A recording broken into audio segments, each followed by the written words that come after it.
1,000 people died, not 200,000. There was no economic recession. Sir, you made a there was no recession. You made a point. Let him answer it. And there was we didn't shut down the economy. This is his economy he's shut down. The reason it's shut down is because, look, you folks at home, how many of you got up this morning? You didn't do enough. My boss got sick. At the kitchen table oh, not you, because someone died of COVID. Sorry. How many of you were in a situation where you lost your mom or dad and you couldn't even speak to them? You had a nurse holding a phone. My boss's wife almost died from COVID. You would have lost far more people. And you would have been. And by the way, his own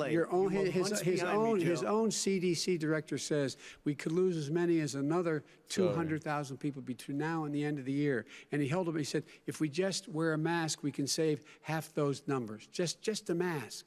And by the way, in terms of the whole notion of a vaccine.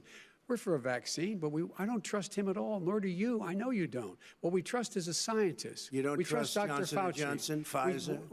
Okay, by the way, gentlemen, let me move on to questions about the future, because you both have touched on two of the questions I'm going to ask. Focusing on the future first, President Trump, you have repeatedly either contradicted or been at odds with some of your government's own top scientists. The week before last, the head of the Centers for Disease Control, Dr. Redfield, said it would be summer before the vaccine would become generally available to the public. You said that he was confused and mistaken. Those were your two words. Yeah. But Dr. Slaoui, the head of your Operation Warp Speed, has said exactly the same thing. Are they both wrong? Well, I've spoken to the companies, and we can have it a lot sooner. It's a very political thing because people like this would rather make it political than save lives. Right, you're in my way, It is bro. a very political thing. I've spoken to Pfizer. I've spoken to all of the people that you have to speak to. We have great Moderna, Johnson & Johnson, and others. They can go faster than that by a lot. Become very political because the left, or I don't know if I call them left, I don't know what I call them. So you're suggesting that the head of your Operation Warp Speed, Dr. Slaoui? I disagree with him. Yeah, no, I disagree with both of them. And he didn't say that. He said it could be there, but it could also be much sooner. I had him in my office 2 days ago. He talked about the summer, sir, before it's generally available. Just like he said it's a possibility that we'll have the answer before November 1st. It could also be after when it's that. Generally available. Well, we're going to deliver it right away. We have the military all set up. Logistically, they're all set up. We have our military that delivers soldiers, and they can do 200,000 a day. They're going to be delivering. This is the same man who told you by Easter this would be gone away. By the warm weather, it'd be gone. Miraculous, like a miracle. And by the way, maybe you could inject some bleach in your arm, and that would take care of it. This is the same man. That was said sarcastically, you know that. That was said sarcastically. And so here's the deal. This man is talking about a vaccine. Every serious company is talking about maybe having a vaccine done by the end of the year. But the distribution of that vaccine will not occur until sometime beginning or the middle of next year to get it out, if we get the vaccine. And pray God we will. Pray God we will. Mr. Vice President, I want to pick up You'll have the vaccine sooner. I want to pick up on this question, though. You say the public can trust the scientists, but they can't trust President Trump. In fact, you said that again tonight. Your running mate, Senator Harris, goes further, saying the public health experts, quote, will be muzzled, will be suppressed. Given the fact that polls already show that people are concerned about the vaccine and are reluctant to take it, are you and your running mate, Senator Harris, contributing to that fear? No more than the question you just asked him. You pointed out. He puts pressure and disagrees with his own scientists. But you're saying Senator Harris is saying you can't trust the scientists. No, you can trust the scientists. She didn't say that. You can't trust. She said the public health experts, quote, will be muzzled, will be suppressed. Well, that's what he's going to try to do. But there's millions of scientists, there's thousands of scientists out there, like here at this great hospital, that don't work for him. Their job doesn't depend on him.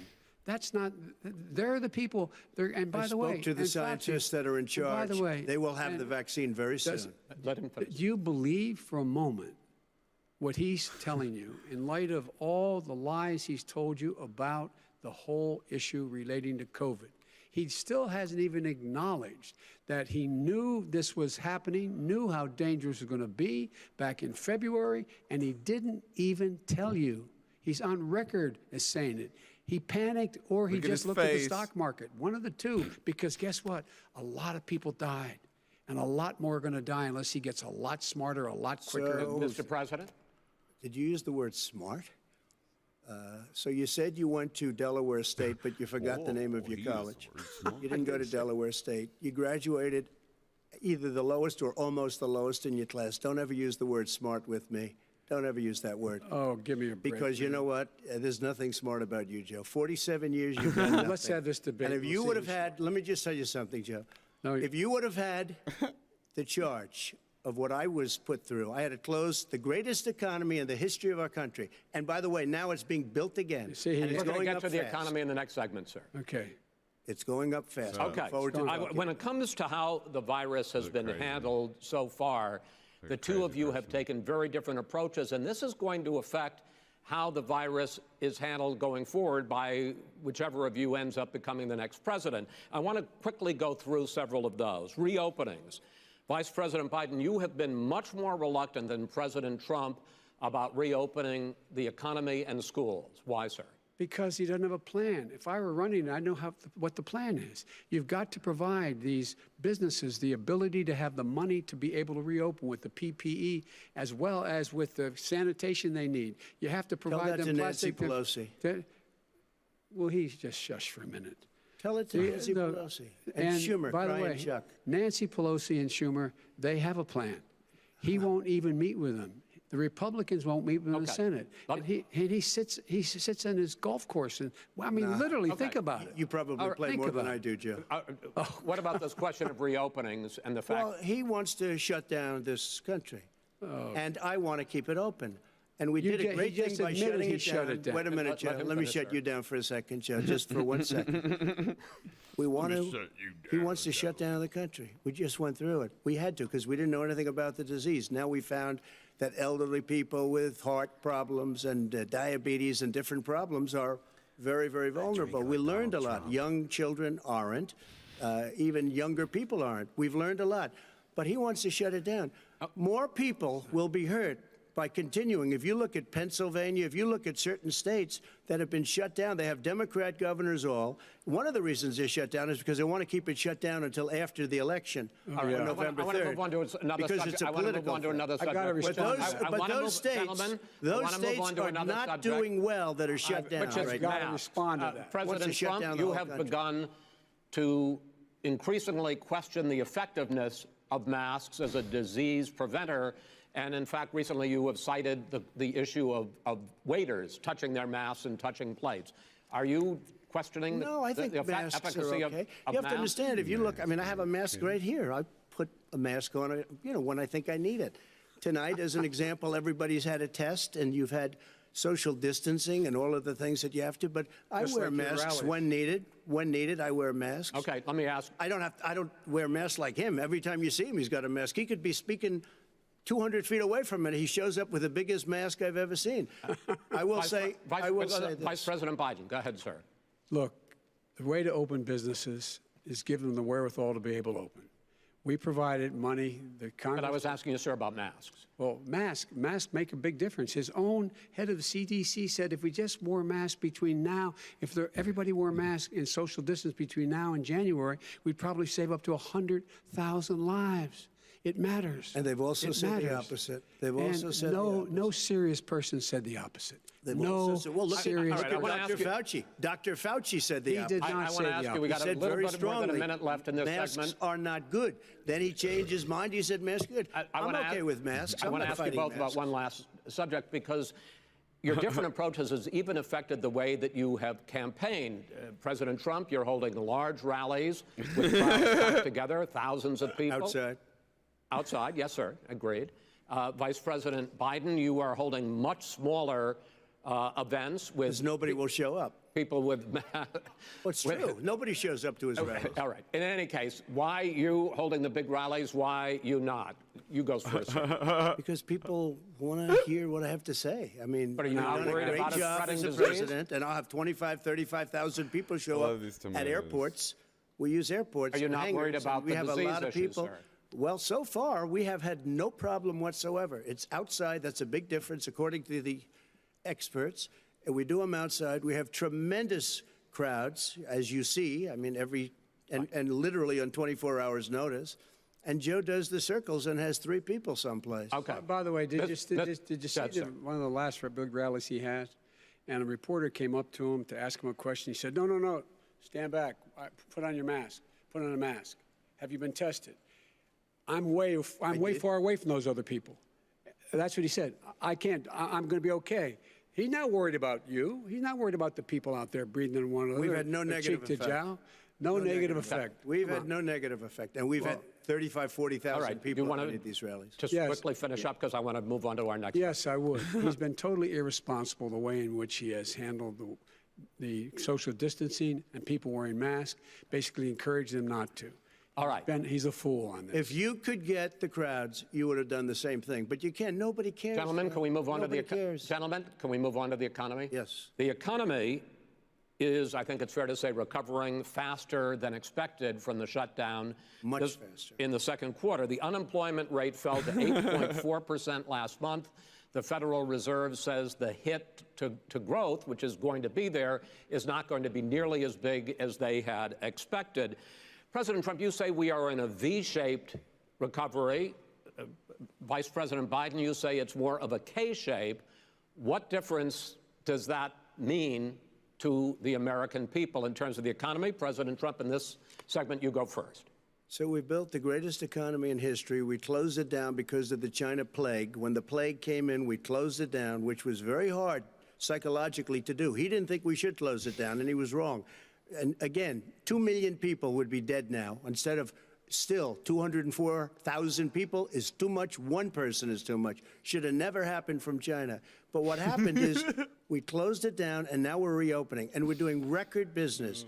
We had 10.4 million people in a 4-month period that we've put back into the workforce. That's a record the likes of which nobody's ever seen before. And he wants to close down he will shut it down again. He will destroy this country. You know, a lot of people, between drugs and alcohol and depression, when you start shutting it down, you take a look at what's happening at some of your Democrat-run states where they have these tough shutdowns. And I'm telling you, it's because they don't want to open it. One of them came out last week. You saw that. Oh, we're going to open up on November 9th. Why November 9th? Because it's after the election. They think they're hurting us by keeping them closed. They're hurting people. Sorry, people know what to do. They can social distance. They can wash their hands. They can wear masks. They can do whatever they want. But they got to open these states up. When you look at North Carolina, when you look, and these governors are under siege, Pennsylvania, Michigan, and a couple of others, you got to open these states up. It's not fair. You're talking about almost, it's like being in prison. And you look at what's going on with divorce, look at what's going on with alcoholism and drugs. It's a very, very sad thing. And he'll close down the whole country. This guy will close down the whole country and destroy our country.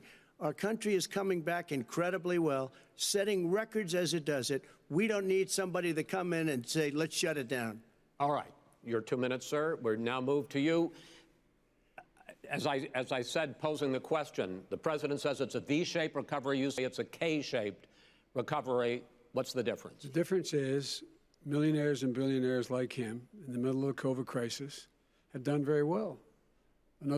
Billionaires have made another $300 billion because of his profligate tax proposal, and he only focused on the market.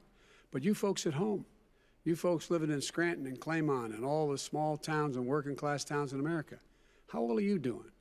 This guy paid a total of $750 in taxes. Sir, wait, no. Sir, it's his wrong statement. Yeah, I understand. You've agreed to the 2 minutes, so please let him have it. Do I get my time back? The fact is that he has, in fact, worked on this in a way that he's going to be the first president of the United States to leave office having fewer jobs in his administration than when he became president. Fewer jobs than when he became president. First one in American history. Secondly, the people who have lost their jobs are those people who have been on the front lines, those people who have been saving our lives, those people who have been out there dying, people who've been putting themselves in the way to make sure that we could all try to make it. And the idea that he is insisting that we go forward and open when you have almost half the states in America with a significant increase in COVID deaths and COVID cases in the United States of America. and he wants to open it up more. Why does he want to open it up? Why doesn't he take care of the American? You can't fix the economy until you fix the COVID crisis. And he has no intention of doing anything about making it better for you all at home in terms of your health and your safety. Schools. Why aren't schools open? Because it costs a lot of money to open them safely. You know, they were going to give, his administration was going to give the teachers and school students masks. And then they decided, no, couldn't do that because it's not a national emergency. Not a national emergency. They've done nothing to help small businesses. Nothing. They're closing. 1 in 6 is now gone. He ought to get on the job and take care of the needs of the American people so we can open safely. All right. Your time is up, sir. Well, we are going to get to... I have to respond to that. Well, you both had 2 minutes, sir. Excuse me, he made a statement. So did you. People want their schools, people want their schools open. They don't want to be shut down. They don't want their state shut down. They want their restaurants. I look at New York. It's so sad what's happening in New York. It's almost like a ghost town. And I'm not sure it can ever recover what they've done in New York. People want their places open. They want to get back to their lives. They'll be careful, but they want their schools open. I'm the one that brought back football. By the way, I brought back Big Ten football. It was me, and I'm very happy to do it. And people of Ohio are very proud of me. And you know how I got that? When he took Gentlemen, we're going to get to your economic plans going forward in a moment. But first, Mr. President, as you well know, there's a new report that in 2016, the year you were elected president, and 2017, your first year as president, that you paid $750 a year in federal income tax each of those years. I know that you pay a lot of other taxes, but I'm asking you the specific question. Is it true that you paid $750 in federal income taxes each of those 2 years? I paid millions of dollars in taxes, millions of dollars of income tax. And let me just tell you, there was a story in one of the papers. I paid $38 million 1 year. I paid $27 million. Show us your tax returns. I went... you'll see it as soon as it's finished. You'll see it. Show us your tax returns. Go to the Board of Elections. There's a 118-page or so report that says everything I have, every bank I have, I'm totally under-leveraged because the assets are extremely good. And we have a very, I built a great company. I'm asking you a specific question, which is... let me tell you. I understand all of that. I understand all of that. No, Mr. President, go ahead. I'm asking you a question. Will you tell us how much you paid in federal income taxes in 2016 and 2017? Millions of dollars. You paid millions of dollars? Millions of dollars, So yes. not 750? Millions of dollars, and you'll get to see it. And you'll get to see it. But let me just tell you, Chris, let me just tell you something. That it was the tax laws. I don't want to pay tax. Before I came here, I was a private developer. I was a private business people. Like every other private person, unless they're stupid, they go through the laws, and that's what it is. He passed a tax bill that gave us all these privileges for depreciation and for tax credits. We build a building and we get tax credits like the hotel on Pennsylvania Avenue. You get a massive, which, by the way, was given to me by the Obama administration, if you can believe that. Now, the man got fired right after that happened. But Vice President Biden, you want to respond? Yeah, I do want to respond. Look, the tax code that made him put him in a position that he pays less tax than a school teacher makes on the money a school teacher makes is because of him he says he's smart because he can take advantage of the tax code. And he does take advantage of the tax code. That's why I'm going to eliminate the Trump tax cuts.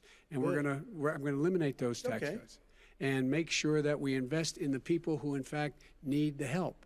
People out there need help. But why didn't you do it over the last 25 years? Because you weren't president. Because you weren't president screwing things up. You were a senator. You're the worst president America has ever had. Hey, Come Joe, on. let me just tell you, Joe. I've done more in 47 months. I've done more than you've done in 47 years, Joe. We've done things that you never even thought of doing, including fixing the broken military that you gave me. Can you hear me? Can you hear me? Mr. President, we're talking about the economy. I'd like to ask you about your plans going forward because, Mr. Vice President, your economic plan, if you were to be elected president, focuses a lot on big government, big taxes, big spending. I want to focus first on the taxes. You propose more than $4 trillion over a decade in new taxes on individuals making more than $400,000 a year and on corporations. President Trump says that that kind of an increase in taxes That fix it? is going to hurt the That fix economy it? as it's just coming out of a recession. Well, just take a look at what is the analysis done by Wall Street firms. That fix Points it? out that my economic plan would create 7 million more jobs Did than that his fix in it? 4 years, number one. And number two, it would create an additional $1 trillion in economic growth because it would be about buying American. That we're going to make this federal government spend $600 billion a year on everything from ships to steel to buildings and the like. And under my proposal, we're going to make sure that every penny of that has to be made by a company But in respectfully, America. sir, I'm talking about taxes, not spending. By the way, I'm going to eliminate a significant number of the tax. I'm going to make the corporate tax 28%. It shouldn't be 21%. You have 91 companies, in the Fortune 500 who don't pay a single penny in tax, making billions of dollars. Why didn't you do it Billions before of when dollars. you were vice president with Obama? Because you, in fact, passed that. That was That's right. your I got tax it- proposal. I got it done. And you know what happened? you got it done. Our economy boomed like it's never boomed. The economy Well, is Mr. busted. President, Let me wait, finish. no, Mr. President, let me pick up on that. You would continue. Can you hear free me? market approach, lower taxes, more deregulation, correct? Not lower taxes for the American people. But let me. Excuse me. But in Obama's, you talk about the economy booming. It turns out that in Obama's final 3 years as president, more jobs were created, 1.5 million more jobs than in the first 3 years of your presidency. They had the slowest recovery economic recovery since 1929. It was the slowest recovery. Also, they took over something that was down here. All you had to do is turn on the lights and you pick up a lot.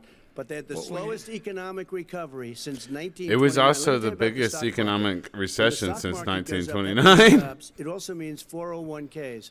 If you got in, if you ever became president with your ideas, you want to terminate my taxes, I'll tell you what, you'll lose half of the companies that have poured in here will leave, and plenty Half of of the companies that are companies, already here, they'll leave for hardly any other companies places. have They will poured in leave, here. and you will have a Have it. depression, the likes of which you've never seen. Look, Mr. we Vice President. inherited the worst recession short of a depression in American history.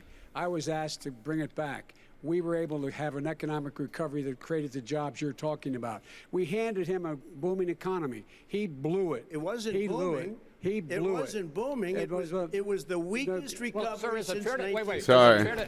Is it fair to say he blew it when, in When fact, there was COVID came in. when there was record low unemployment Yeah. before COVID? Yeah, but because what he did, even before COVID, manufacturing went in the hole. Manufacturing went in the hole. Excuse number me, one. Chris, wait. Number two. Can you Number hear it? three, They said it would take. No, you're on number two. No. Chris, they said it would This take guy a is miracle to bring back manufacturing. I brought back 700,000 jobs. They brought back nothing. They gave up on manufacturing. We Part did of my not bring it. standard fare. I'm the guy He that brought totally back gave the up on automobile industry. manufacturing. All right, let him. We brought back, I was asked to bring back Chrysler and General Motors. We brought them back right here in the state of Ohio and Michigan. He blew it. They're gone. He blew it. And in fact, they're going. Ohio had the best year it's ever had last year. Michigan had the best year they've ever had. That is not Many true. car companies came in from Germany, from Japan, went to Michigan, went to Ohio. They're not having And that. they didn't come in with you. Mr. Vice President, go ahead. And so you take a look at what he's actually done. He's done very little. His trade deals are the same way. He talks about these great trade deals. You know, he talks about the art of the deal. China's perfected the art of the steal. We have a higher deficit with China now than we did before. We have the highest trade deficit China with ate Mexico. your lunch, down All right, gentlemen, 18%. China ate your lunch, Joe, and no wonder your son goes in and he takes out billions of dollars. Takes out billions of dollars to manage. Billions He of makes dollars. millions of dollars. And also, Millions of while dollars. we're at it, why is it, just out of curiosity, His kids work for the Mayor fucking of White Moscow, his House. wife gave your son $3.5 million. That's What not did he true. do to deserve it? That What is did he do with Burisma none to of that. deserve Wait, $183,000? None You've of asked that a is question, true. let him answer. None of that is true. It's Oh, really? He didn't totally, get But no, $3.5 million? Mr. President, It's Mr. totally- President, please. You've asked totally a question. discredited. Totally discredited. And by the way, Well, wait, he let's didn't get talk- $3.5 million, Joe? Mr. Vice, He got Mr. $3.5 President, million. That is not true. Oh, Here's- really? Mr. Oh. President, But, it's an open discussion, please. Now, It's a fact. Well, There's- it you is have not a raised an fact. issue. Let the It's been Vice totally President answer. discredited. Did There was a Burisma pay him report. $183,000 a month? with no experience in energy? Mr. Look, President, no my job? son did nothing wrong at Burisma. I think he did. and Mr. the only President, guy that let did him something- answer. He doesn't want to let me answer because he knows I have the truth. His position has been totally, thoroughly discredited. who? And The media? By everybody. Well, by the media, by our because they refuse to allies, by talk the about it World because they're Bank, embarrassed. by everyone has discredited. Matter of fact, even Mr. the people President, who please stop. testified under oath. So let me under ask you oath, this, under- Joe. under No, oath. go ahead, Mr. I'm listening to Even the you. people under. You got $3.5 million from testified- Moscow. He testified under oath, and his administration said, "I did my job and I did it very well. Oh, I really? did it I'd like to know honorably." who they are. Well, I'll give you the list I'll of the fire people who them. testified. No, go ahead, sir. Sure, you've already fired most of them because they did a Some good because job. some people don't do well, a good here's job. With you, Go they ahead. said- You get here's the wait a deal. minute. You get the final word, Mr. Well, it's hard to get any word in with this clown. Excuse me, this. Hey, this let me just person. say, Joe. No. I'm Mr. President. I'm $3.5 Mr. million, President. Joe. That is simply. Why did not he true. deserve $3.5 million from Did- Moscow? Look, here's the deal. We want to talk about families. I don't want to do that. I mean, his family we could talk about all night. His family's My already. family, No, let him go. my Let- family already lost wrote. a fortune by Go ahead. coming down and helping Go us ahead. with Go ahead, government. sir. And that's such a. they're right No, here. Mr. That's President. such a Every great. single one of them lost This a is not fortune about President. my coming and family or his helping us family. with It's government. about your Lost a family. fortune, The American yeah. people. $million He dollars. doesn't. That's not true. It doesn't want to talk about what you need. You, the American people. It's about you. That's what we're talking about you here. should All right, Take that's Not the end about of here. that's the end of the Shouldn't have segment. taken the money. We're moving on. He didn't take them. Well, Vice it's a President, but Chris, no, can I ex- be honest? It's a very important Try to be question. honest. No, I- He I- stood good. up. No, he stood up. the answer to and the he question is no. threatened- Sir, With $1 billion, if you That get rid of is the press. you know what, you're- absolutely not stop. You're on true. tape doing it. You're going to You're on have tape. True. Gentlemen, Is- I hate to raise Chris, my voice, he's but on it seems tape. to be, why should I be different than the two of you? So here's the That's a deal. good point. We have 6 segments. We have ended that segment. We're going to go to the next segment. In that segment, you each are going to have 2 uninterrupted moments. In those 2 uninterrupted minutes, Mr. President, you can say anything you want. I'm going to ask a question about race, but if you want to answer about something else, go ahead. But Is it better? That the country would be better served if we allowed both people to speak with fewer interruptions. I'm appealing to you, sir, to do that. Well, and him too. Well, frankly, you've been doing more Oh, interrupting that's than all he right, has. but he does plenty. Well, less than, sir, less there's than. plenty. No, less than you have. Let's please continue on.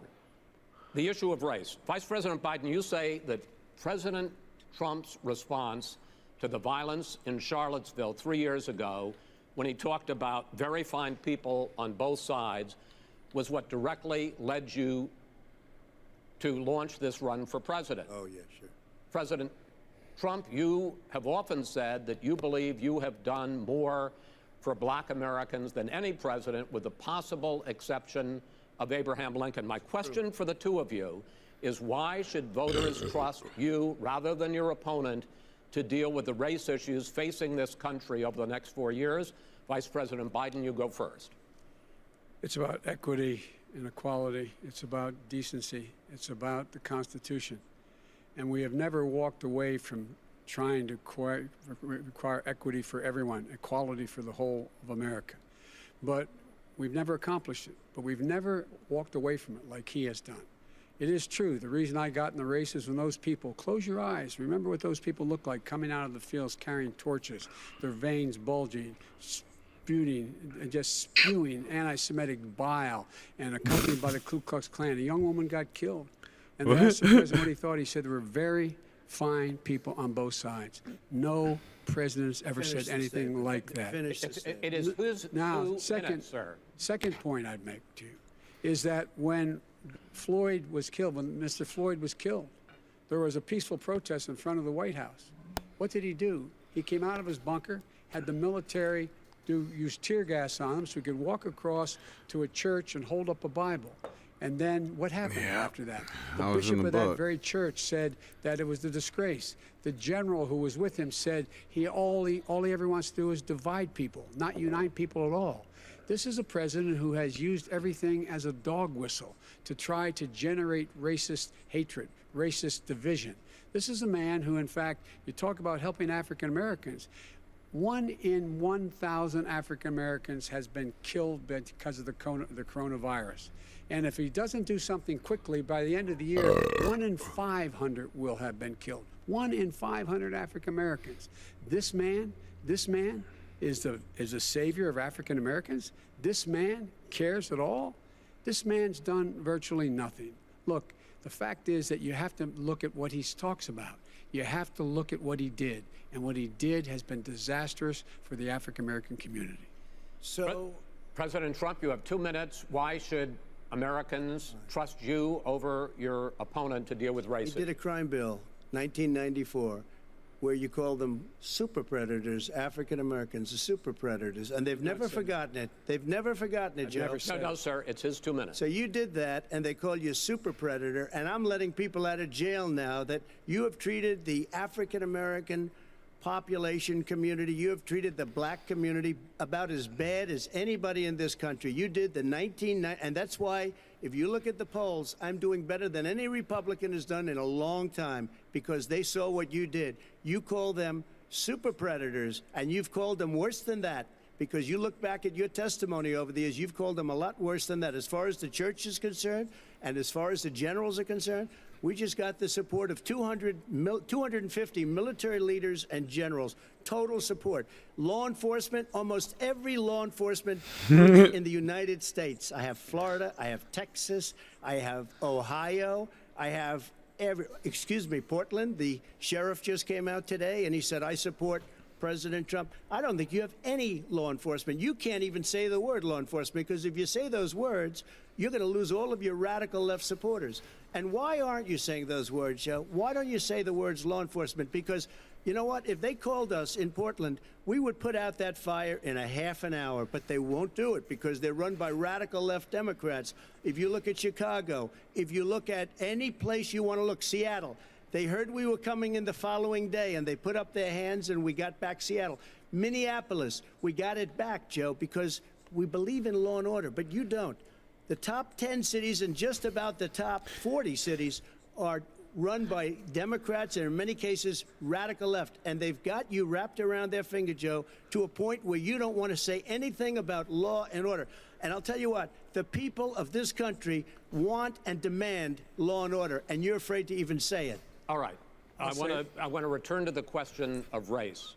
Vice President Biden, after the grand jury in the Breonna Taylor case decided not to charge any of the police with homicide, you said it raises the question, quote, whether justice could be equally applied in America. Do you believe that there is a separate but unequal system of justice for blacks in this country? Yes, there is. There's systemic injustice in this country, in education and work and in law enforcement and the way in which it's enforced. But look, the vast majority of police officers are good, decent, honorable men and women. They risk their lives every day to take care of us. But there are some bad apples. And when they occur, when they find them, they have to be sorted out. They have to be held accountable. They have to be held accountable. And what I'm going to do as President of the United States is call together an entire group of people at the White House, well, everything from the civil rights groups to the police officers, to the police chiefs, and we're going to work this out. We're going to work this out so we change the way in which we have more transparency when these things happen. These cops aren't happy to see what happened to George Floyd. These cops aren't happy to see what happened to Breonna Taylor. Most don't like it. But we have to have a system where people are held accountable. And by the way, violence in response is never appropriate. Never appropriate. Peaceful protest is. Violence is never appropriate. All right, what is peaceful protest? When they run through the middle of a town and burn down your stores and kill people all over the place, and you say peaceful protest? President Trump, No, it's not, but you say it is. President Trump, I'd like to continue with the issue of race. I promise we're going to get to the issue of law and order in a moment. This month, your administration directed federal agencies to end racial sensitivity training that addresses white privilege or critical race theory. Why did you decide to do that, to end racial sensitivity training? And do you believe that there is systemic racism in this country, sir? I ended it because it's racist. I ended it because a lot of people were complaining that they were asked to do things that were absolutely insane, that it was a radical revolution that was taking place in our military, in our schools, all over the place, and you know it, and so does everybody what else. Is radical, and he would know. What is Oh, it's radical totally about racist. racial sensitivity training? Sir? If you were a certain person, you had no status in life. It was sort of a reversal. And if you look at the people, we were paying people hundreds of thousands of dollars to teach very bad ideas and, frankly, very sick ideas. And really, they were teaching people to hate our country. And I'm not going to do that. I'm not going to allow that to happen. We have to go back to the core values of this country. They were teaching people that our country is a horrible place, it's a racist place, and they were teaching people to hate our country. And I'm not going to allow that to happen. Vice President Biden? Nobody's doing that. He's the racist. You just don't know. Here's the deal. I know a lot more about You this don't than he know. does. Let him finish. The fact is that Oh. there is racial insensitivity. People have to be made aware of what other people feel like, what insults them, what is demeaning to them. It's important that people know they don't want to. Many people don't want to hurt other Oh, people's sorry, feelings, guys. but Sorry. it makes a big difference. It makes a gigantic difference in the way a child is able to grow up and have a sense of self-esteem. It's a little bit like how this guy and his friends look down on so many people. They look down their nose on people like Irish Catholics like me and grew up in Scranton. They look down on people who don't have money. They look down on people who are of a different faith. They look down on people who are a different color. In fact, we're all Americans. The only way we're going to bring this country together is bring everybody together. There's nothing we cannot do if we do it together. We can take this on and we can defeat racism in America. President Trump, sir. During the Obama-Biden administration, there was tremendous division. There was hatred. You look at Ferguson. You go to many places. Look at Oakland. Look what happened in Oakland. Look what happened in Baltimore. Look what happened. Frankly, it was more violent than what I'm even seeing now. Oh, my but the Lord. reason is that ridiculous. the Democrats that run these Absolutely cities ridiculous. don't want to talk like you about law and order. Violent and you crime, still haven't mentioned. violent Are you in crime. favor of law and order? I'm in favor of law. You following Are you it in and a little favor bit of law and order? Go yes, ahead, I'm say in it. favor. You Everybody's asked a in favor question, of let him finish. Law and He order. loses Law left. and order. Let him answer. Law and order with justice, where people get treated fairly. And the fact of the matter is, violent crime went down 15% in our administration. All right. It's gone up on his watch. Went down much more in ours. All right, we're He down. is president of the United States of America. Mr. President, every record in the Mr. book. President, you're going to be very happy because And we're now going to talk about law and order. Places we had trouble with Democratic-run cities. That's and exactly my question. Democratic- There has been a dramatic increase in homicides in America this summer particularly, and you often blame that on Democratic mayors and Democratic governors, but in fact there have been equivalent spikes in Republican-led cities like Tulsa and Fort Worth. So the question is this really a party issue? I think it's a party issue. You can bring in a couple of examples, but if you look at Chicago, what's going on in Chicago, where 53 people were shot and 8 died shot. If you look at New York, where it's going up like nobody's ever seen anything, the numbers are going up 100, 150, 200%. Crime. It is cities. crazy what's going on.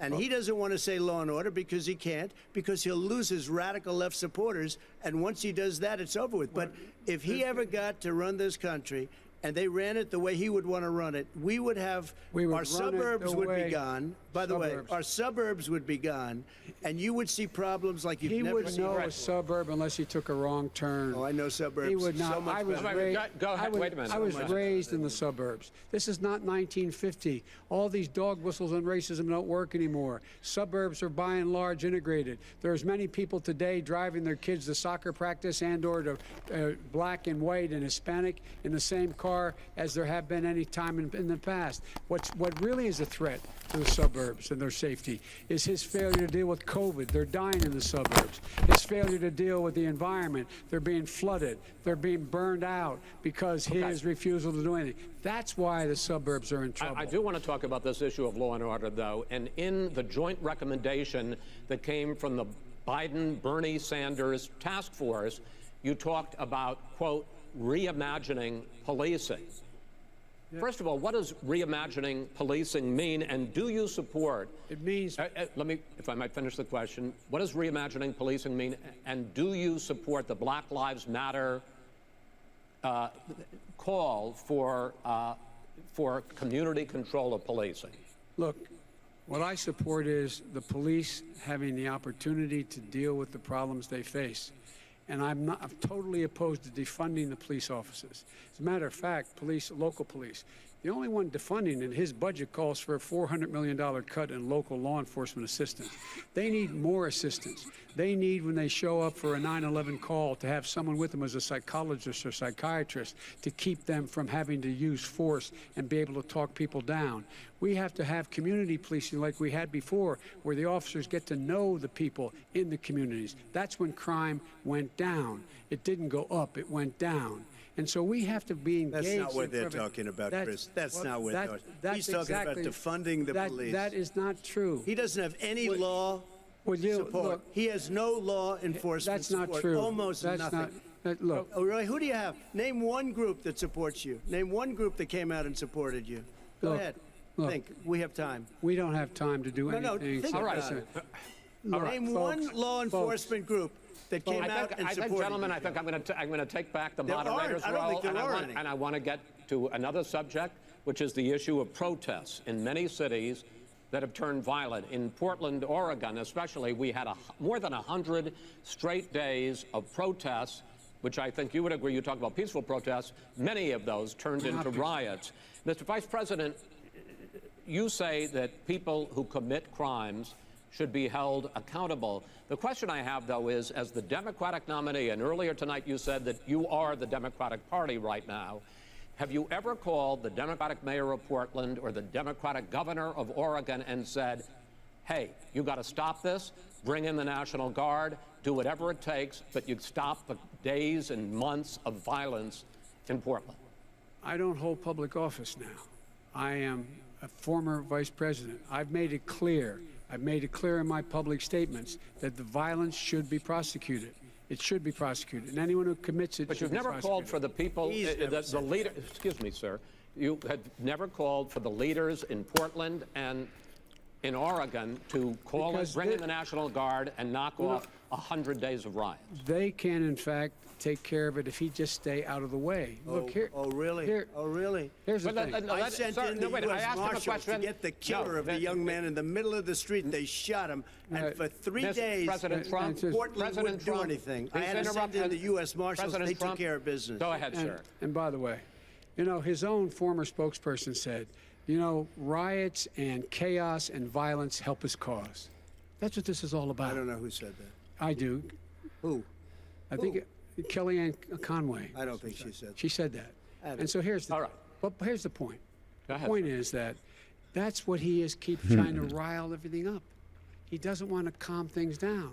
Instead of going in and talking to people and saying, let's get everybody together, figure out how to deal with this. What's he do? He just pours gasoline in the fire constantly, and every single solitary time. Okay, and to end this, button up this segment, I'm going to give you a minute to answer, sir. You have repeatedly criticized. I have to answer his statement. No, you have repeatedly. No, you've been talking back and forth. He made a statement. I'm asking you. I would love to end it. Sir, I would love to end it. You know, if you want to switch seats. We could very quickly. We could do that, but I'd send in the National Guard, it would be over. There'd be no problem. Okay. But they don't want to accept the National Guard. You have repeatedly criticized the vice president for not specifically calling out Antifa and other left-wing extremist groups. But are you willing tonight to condemn white supremacists and militia groups and to say that they need to stand down and not add to the violence in a number of these cities, as we saw in Kenosha and as we've seen in Portland? Sure, are you I'm prepared willing to do specifically that, do it? Well, go ahead, sir. I would say almost everything I see is from the left wing, not from the right wing. So what are you saying? I'm willing to do anything. I want to see peace. Then do it, sir. Say it. Do it. Say it. You want to call him? What do you want to call him? Give me a name. Give me a White name. supremacists and Who would right you like me to condemn? White supremacists and right Proud Boys, stand back and stand by. But I'll tell you what. Somebody's got to do something about Antifa and the left, because this is not a right-wing problem. This is a left-wing. This is a left-wing problem. White supremacists. Antifa's an idea, not an organization. Oh, you got it. Not militia. That's what his FBI. His FBI director said. Well, then you know what? No, we're done, sir. We're moving on to the next. We're moving. When a bat hits you over the head, that's not an idea. Everybody in your administration tells you the truth has a bad idea. Can I tell you what? You have no idea. Antifa is a dangerous, All right, radical gentlemen, group. we're now moving on to the Trump And and you ought to be Biden careful with records. them. They'll overthrow you. When in a 2 president, seconds. I'm going to ask a question. When the president seeks a second term, it is generally a referendum on his record. But Vice President Biden, you like to quote one of your dad's sayings, which is, don't compare me to the almighty, compare me to the alternative. And in this case, sir, you are the alternative. Looking at both of your records, I'm going to ask each of you, why should voters elect you president over your opponent? In this segment, President Trump, you go first, 2 minutes. Because there has never been an administration or president who has done more than I've done in a period of 3.5 years. And that's despite the impeachment hoax. And you saw what happened today with Hillary Clinton, where it was a whole big con job. But despite going through all of these things, where I had to fight both flanks and behind me and above, there has never been an administration that's done what I've done. The greatest, before COVID came in, the greatest economy in history, lowest unemployment numbers. Everything was good. Everything was going. And by the way, there was unity going to happen. People were calling me for the first time in years. They were calling and they were saying, it's time maybe. And then what happened? We got hit, but now we're building it back up again. A rebuilding of the military, including Space Force and all of the other things. A fixing of the I'm sitting in the VA, same which spot was a on my mess couch. Can under you hear him. me now? 308,000 people died because they didn't have proper You can hear me healthcare. now? It was a mess. And we now got a 91% approval rating at the VA, our vets. We take care of our vets.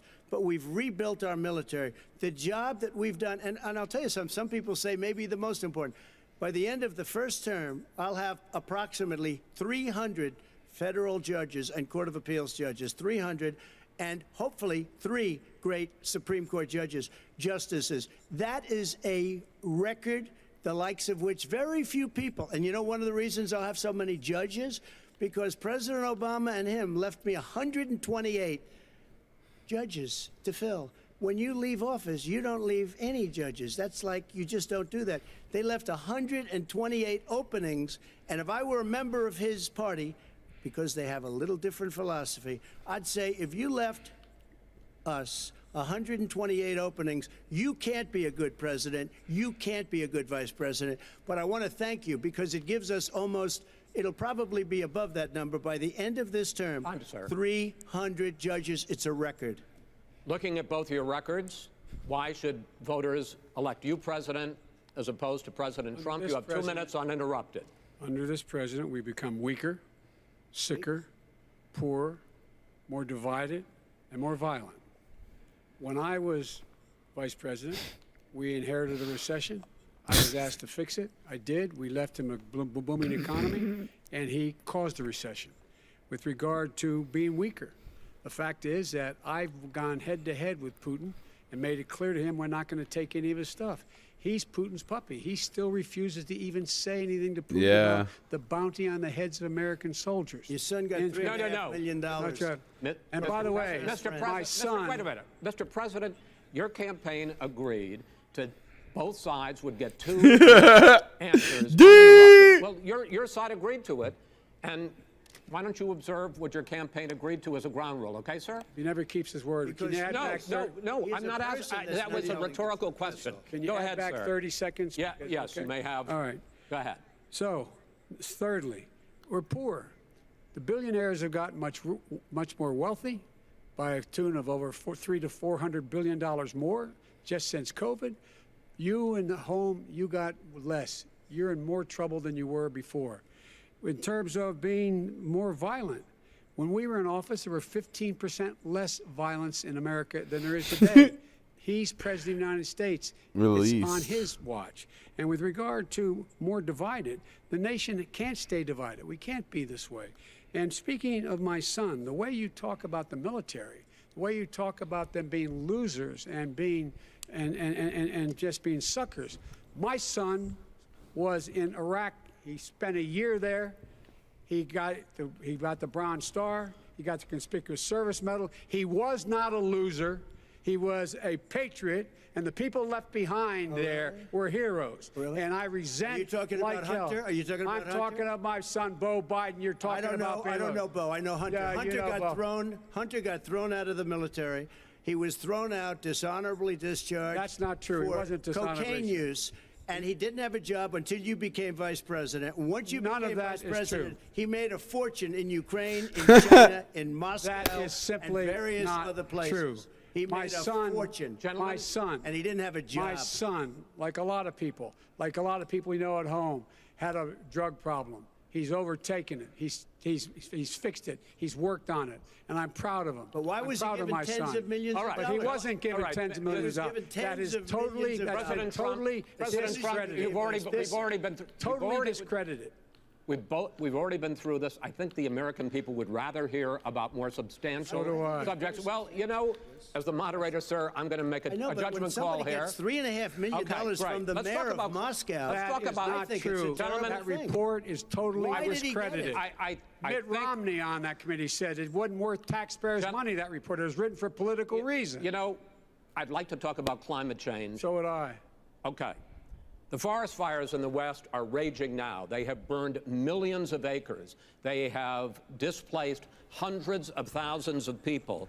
When state officials there blame the fires on climate change, Mr. President, you said, I don't think the science knows. Over your 4 years, you have pulled the U.S. out of the Paris Climate Accord. You have rolled back a number of Obama environmental records. What do you believe about the science of climate change, and what will you do in the next 4 years to confront it? I want crystal clean water and air. I want beautiful, clean air. We have now the lowest carbon. If you look at our numbers right now, we are doing phenomenally. But I haven't destroyed our businesses. Our businesses aren't put out of commission. If you look at the Paris Accord, it was a disaster from our standpoint. And people are actually very happy about what's going on because our businesses are doing well. As far as the fires are concerned, you need forest management in addition to everything else. The forest floors are loaded up with trees, dead trees that are years old, and they're like tinder, and leaves and everything else. You drop a cigarette in there, the whole forest burns down. You've got to have forest management. What do you You've got to have believe? cuts. What do you believe about the science of climate change, sir? I believe that we have to do everything we can to have immaculate air, immaculate water, and do whatever else we can that's good. You know, we're planting 1 billion trees, the Billion Tree Project, and it's very Do you exciting believe for a lot of people. that human pollution, greenhouse gas emissions contributes to the global warming of this I think planet? a lot of things do, but I think to an extent, yes. I think to an extent, yes. But I also think we have to do better management of our forests. Every year, I get the call, California's burning. California's burning. If that was cleaned, if you had forest management, good forest management, you wouldn't be getting those calls. You know, in Europe, they have forest cities. They're called forest cities. They maintain Rake their the forests. They manage their leaves. forests. I was with the head of a major country. It's a forest city. Break the He said, "Sir, leaves." we have trees that are far more, they ignite much easier than California. There shouldn't be that problem. I spoke with the governor about it. I'm getting along very well with the governor.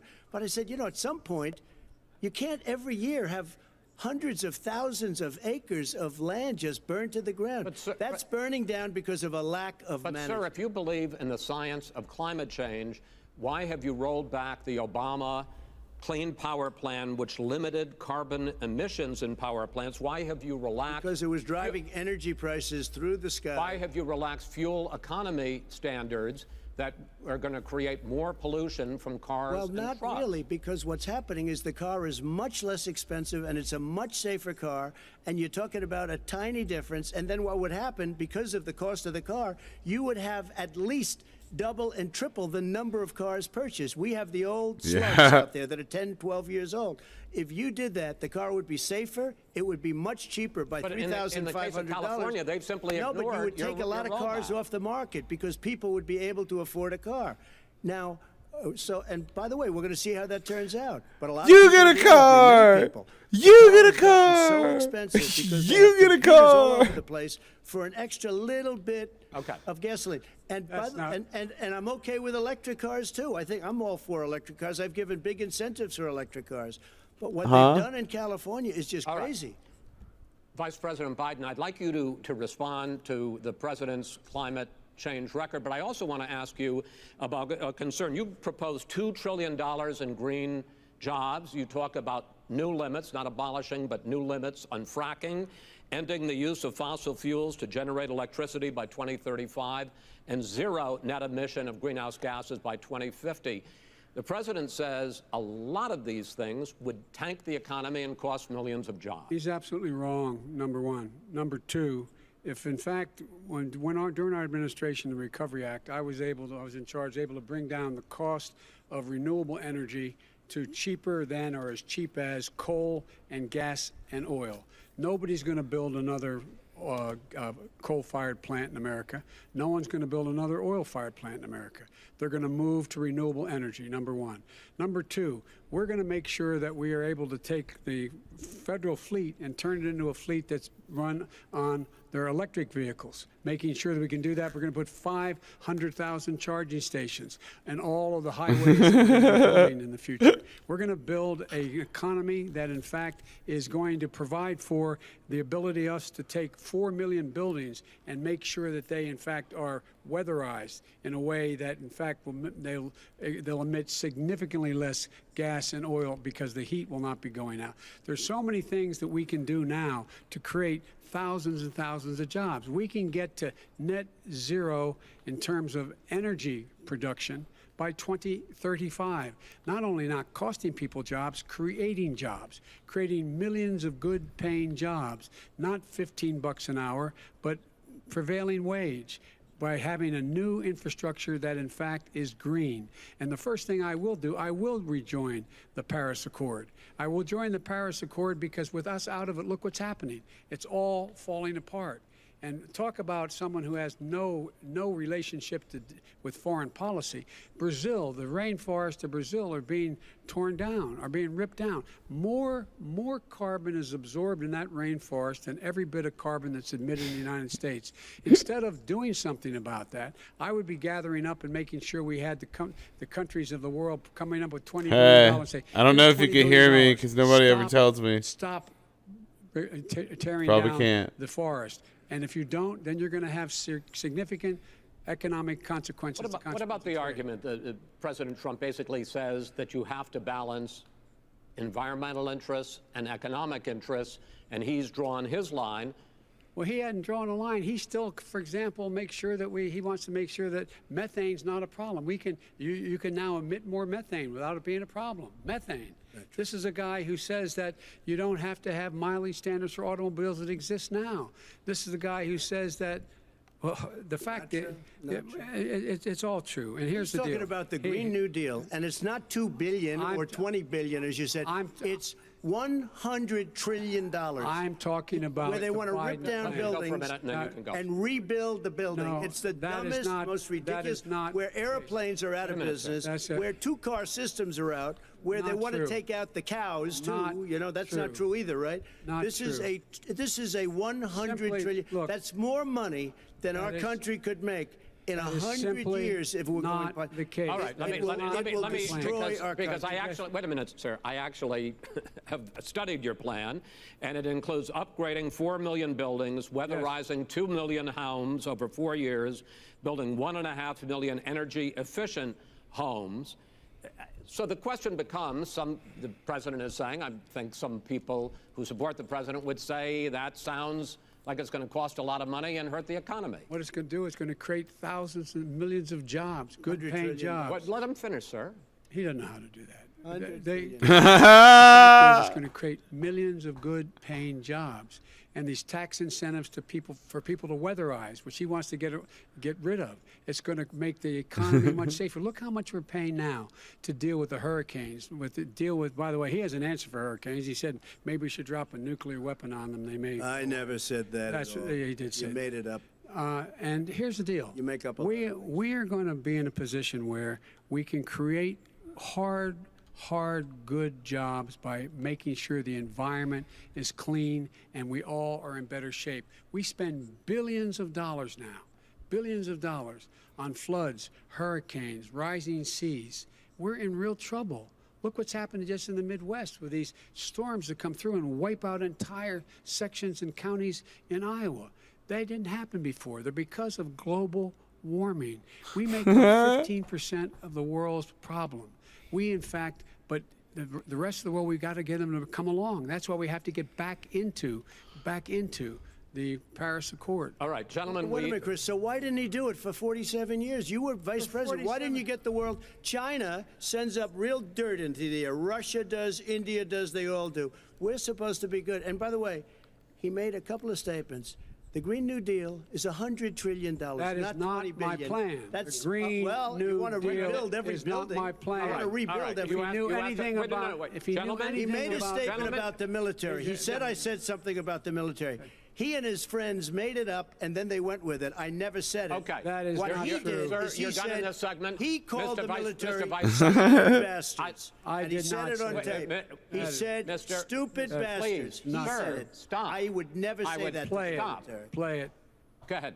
Mr. You're on Vice tape. President answered his final question. The final question is, I can't remember which of all his rantings. was the final question. I'm having a little trouble myself, but Oh! about the economy and about this question of what it's going to cost. The economy. I mean, the Green New Deal and the idea of what your the environmental Green New changes Deal- will do. The Green New Deal will pay for itself as we move forward. We're not going to build plants that, in fact, are great polluting plants. So do you We're going to support build the Green New Deal? Pardon me? You support that? No, I don't support the Green Oh, New Deal. you don't? Oh, well, that's a you big let- statement. I That support means you the just Biden- lost the radical left. I Done. support Oh, you the don't? Biden plan that I put forward. Okay. The Biden plan, which is different than what he calls the radical Green New Deal. All right, gentlemen, final segment, election integrity. As we meet tonight, millions of Americans are receiving mail-in ballots or going to vote early. How confident should we be that this will be a fair election, and what are you prepared to do over the next 5+ weeks, because it'll not only be to Election Day, but also counting some ballots, mail-in ballots after Election Day. What are you prepared to do to reassure the American people that the next president will be the legitimate winner of this election? In this final segment, Mr. Vice President, you go first. Prepared to let people vote. They should go to iwillvote.com. Decide how they're going to vote, when they're going to vote, and what means by which they're going to vote. His own Homeland Security Director, and as well as the FBI Director, says there is no evidence at all that mail-in ballots are a source of being manipulated and cheating. They said that. The fact is that there are going to be millions of people because of COVID that are going to be voting by mail-in ballots, like he does, by the way. He sits behind the Resolute desk and sends his ballot to Florida, number one. Number two, we're going to make sure that those people who want to vote in person are able to vote because enough poll watchers are there to make sure they can socially distance. The polls are open on time, and the polls stay open until the votes are counted. And this is all about trying to dissuade people from voting because he's trying to scare people into thinking that it's not going to be legitimate. Show up and vote. You will determine the outcome of this election. Vote, vote, vote. If you're able to vote early in your state, vote early. If you're able to vote in person, vote in person. Vote whatever way is the best way for you, because he cannot stop you from being able to determine the outcome of this election. And in terms of whether or not, when the votes are counted, and they're all counted, that will be accepted. If I win, that will be accepted. If I lose, that'll be accepted. But by the way, if in fact he says he's not sure what he's going to accept, well, let me tell you something. It doesn't matter, because if we get the votes, it's going to be all over. He's going to go. He can't stay in power. It won't happen. It won't happen. So vote. Just make sure you understand you have it in your control to determine what this country is going to look like the next 4 years. Is it going to change, or you get 4 more years of these lies? Mr. President, 2 minutes. So when I listened to Joe talking about a transition, there's been no transition from when I won. I won that election. And if you look at crooked Hillary Clinton, if you look at all of the different people, there was no transition, because they came after me trying to do a coup. They came after me spying on my campaign. They started from the day I won, and even before I won, from the day I came down the escalator with our First Lady. They were a disaster. They were a disgrace to our country. And we've caught them. We've caught them all. We've got it all on tape. We've caught them all. And by the way, you gave the idea for the Logan Act against General Flynn. You better take a look at that, because we caught you, in a sense, and President Obama was sitting in the office. He knew about it, too. So don't tell me about a free transition. As far as the ballots are concerned, it's a disaster. A solicited ballot okay? Solicited is okay. You're soliciting, you're asking, they send it back, you send it back. I did that. If you have an unsolicited, they're sending millions of ballots all over the country. There's fraud. They found them in creeks. They found some with the name Trump, just happened to have the name Trump just the other day in a waste paper basket. They're being sent all over the place. They sent 2 in a Democrat area. They sent out 1,000 ballots. Everybody got 2 ballots. This is going to be a fraud like you've never seen. The other thing, it's nice on November 3rd, you're watching and you see who won the election. And I think we're going to do well because people are really happy with the job we've done. But you know what? We won't know. We might not know for months because these ballots are going to be all over. Take a look at what happened in Manhattan. Take a look at what happened in New Jersey. Take a look at what happened in Virginia and other places. They're not losing 2%, 1%, which, by the way, is too much. An election could be won or lost with that. They're losing 30 and 40%. It's a fraud, and it's a shame. And can you imagine where they say, you have to have your ballot in by November 10th. November 10th. That means That's my 7 days birthday. after the election, in theory, should have been announced. Okay. We have major states with that. Sir, all run by 2 Democrats. minutes is 2 minutes. All run by Democrats. It's President Trump, it's a rigged election. you're going to be able to continue. You have been charging for months that mail-in balloting is going to be a disaster. You say it's rigged, that it's going to lead to fraud. But in 2018, in the last midterm election, 31 million people voted mail-in voting. That was a quarter, more than a quarter of all the voters that year cast their ballots by mail. Now that millions of mail-in ballots have gone out, what are you going to do about it? And are you counting on the Supreme Court, including a Justice Barrett, to settle any dispute? Yeah, I think I'm counting on them to look at the ballots, definitely. I hope we don't need them in terms of the election itself. But for the ballots, I think so. Because what's happening is incredible. I read today, where at least 1% of the ballots for 2016 were invalidated. They take them, we don't like them, we don't like them. But They what are you throw going to them do out about it? left There and are right. millions of ballots going out What right you now. do What is are you gonna go do? and vote. You do a solicited ballot, No, and that's I okay, know or your you go and complaint. vote. I'm asking you about the fact that millions of people You go and vote. You go and No, vote but like what I'm they saying is, what are like you they gonna do used about to the in fact the that old. millions of people? You either do, Chris, a solicited ballot where you're sending it in, they're sending it back, and you're sending. They have mailmen with lots of it. Did you see what's going on? Take a look at West Virginia. Mailmen selling the ballots. They're being sold. They're being dumped in rivers. This is a horrible thing for our country. There is no. This is not. There is no. This is not evidence going of to that. end well. There is Okay. no This evidence is of that. not going Vice to President end well. Biden- 5 states fact, have had go ahead, mail-in sir. ballots for the last decade or more. 5, including 2 Republican states. And you don't have to solicit the ballot. It's sent to you. It's sent to your home. What we're saying is, they're saying is that it has to be a postmark by the time, by Election Day. If it doesn't get in till the 7th, 8th, 9th, it still should be counted. He's just afraid of counting the votes because he knows You're what the wrong. outcome You're is. wrong. No, I want to continue with you on I this, love Vice counting the President vote. Biden. Chris, he's so wrong when he makes a in fact, statement no, like that. excuse me, Vice President Biden, the biggest problem, in fact, over the years with mail-in voting has not been fraud historically. It has been that sizable numbers, sometimes hundreds of thousands of ballots are thrown out because they have not been properly filled out, or there is some other irregularity, or they missed the deadline. So the question I have is, are you concerned that the Supreme Court, with a Justice Barrett, will settle any dispute? I'm concerned that any court would settle this because here's the deal. When you get a ballot and you fill it out, you're supposed to have an affidavit. If you didn't know, you have someone say that this is me.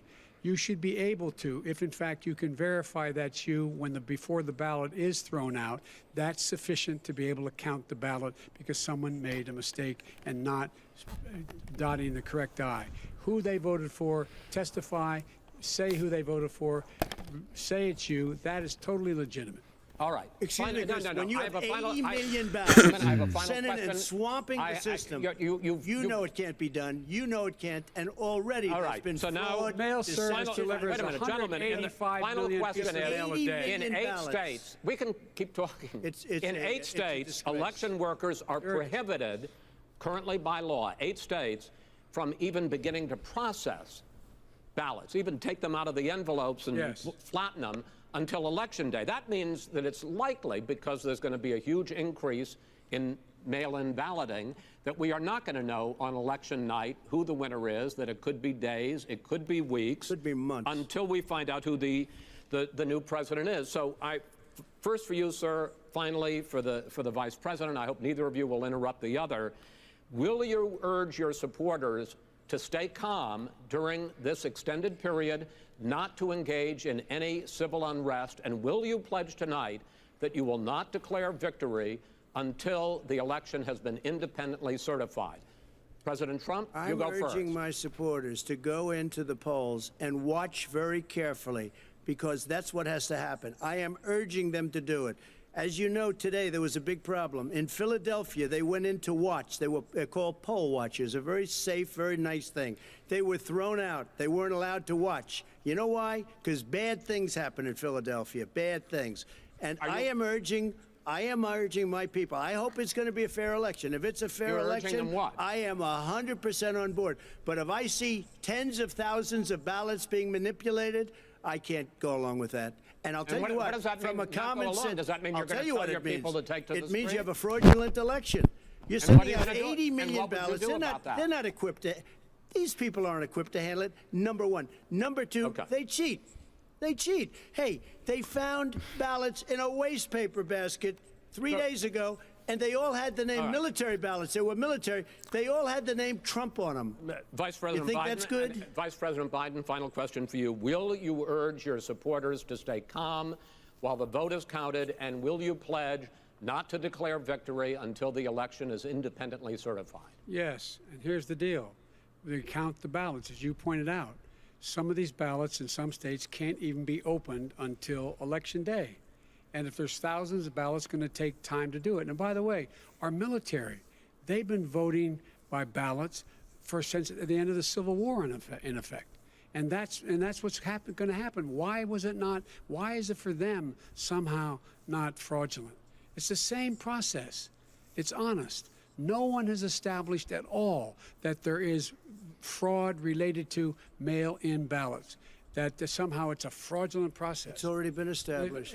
Take a look at Carolyn Maloney's race. I asked you had an opportunity to respond. Carolyn Maloney. Go ahead. They have no idea what happened. Vice President Biden, go ahead. He has no idea what he's talking about. Here's the deal. The fact is, I will accept it, and he will too. You know why? Because once the winner is declared, after all the ballots are counted, all the votes are counted, that'll be the end of it. That'll be the end of it. And if it's me, in fact, fine. If it's not me, I'll support the outcome. And I'll be a president not just for the Democrats. I'll be a president for Democrats and Republicans. And this guy, I want to see an honest ballot count. Gentlemen, you say that's the end of it? This is the end of this debate? Honest ballot count. We're going to leave it there. To be continued as in more debates as we go on. President Trump, Vice President Biden, it's been an interesting hour and a half. I want to thank you both for participating in the first of 3 debates that you have agreed to engage in. We want to thank Case Western Reserve University and the Cleveland Clinic for hosting this event. The next debate, sponsored by the Commission on Presidential Debates, will be 1 week from tomorrow, October 7th, at the University of Utah in Salt Lake City. The 2 vice presidential nominees, Vice President Mike Pence and Senator Kamala Harris, will debate at 9 p.m. Eastern that night. We hope you watch. Until then, thank you and good night.